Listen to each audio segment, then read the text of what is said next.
There were certain assumptions that I believed while I was growing up that I wish someone had told me when I was younger. So, without further ado, I'm going to be telling you 5 lies about school that you may have been led to believe that aren't true. Let's start with number one. The first one is that if you didn't get good grades, you wouldn't succeed in life. This is not true. Now, this doesn't mean you shouldn't work hard and try your best in school, but if you're not getting straight A's or straight B's, and maybe even if you're getting a few C's or D's in class, it can still very well be okay.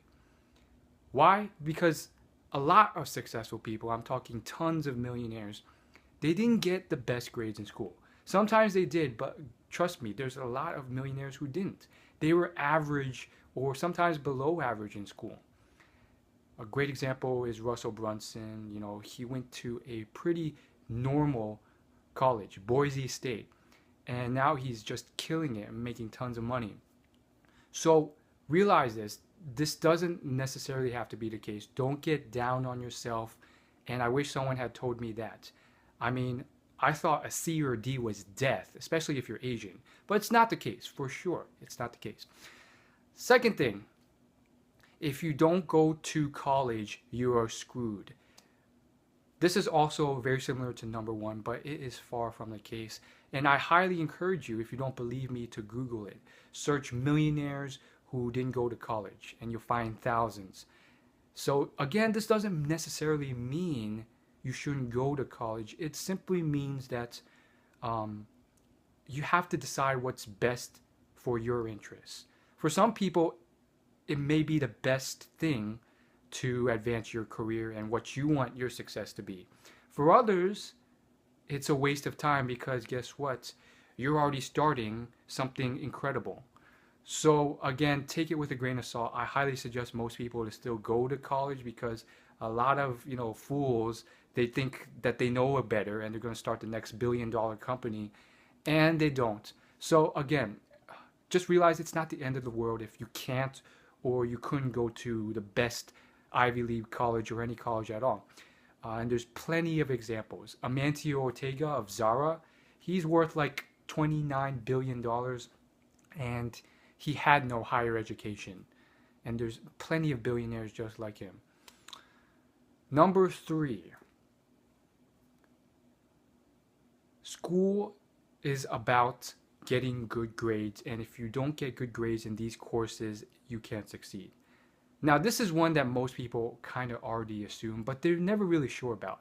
Have you ever heard someone complaining about some algebra class or calculus class, and they say stuff like, I'm never going to use this in my life. Why am I taking this class?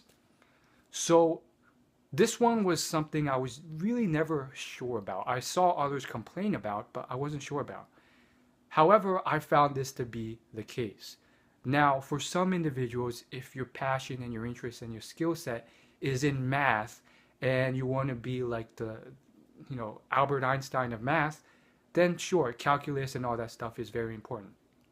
However, I've met a lot of millionaires who couldn't do like fairly basic multiplication. They couldn't do 50 times 57. They couldn't do that off the top of their head. And they literally had to get out their calculator. It's quite funny, actually. So what this means is that, you really don't need that level of skill depending on where you're going. Now, for certain topics, like what Warren Buffett does and his investing on $1 billion level, it helps to have that ability, and he can do complex math in his head. However, there's a ton of people, some of them billionaires, who don't need that math. Oprah's a billionaire. George Lucas behind Star Wars, he's a billionaire. He doesn't need calculus. So keep that in mind. Ellen, I'm sure although I love Ellen, I'm sure she can't do complex numbers or differentiations or differentials or whatever else. Number 4, math is important and all these other elements are important. So this is kind of contrary to what I've been saying before. These things are crucial. And I think a lot of people assume, okay, now I can just relax and not do anything because guess what? Calculus isn't that necessary towards my success. That doesn't mean you shouldn't try, and that does not mean basic math isn't important. I definitely think that you definitely have a bit of an edge if you can do certain things that other people can't. If you can maybe do math in your head, or you have a decent understanding of history and science and all that stuff, because they tend to help you. Even if you're not in history, understanding certain elements of history can help you in life. It can teach you about life, how to treat other people, all that stuff.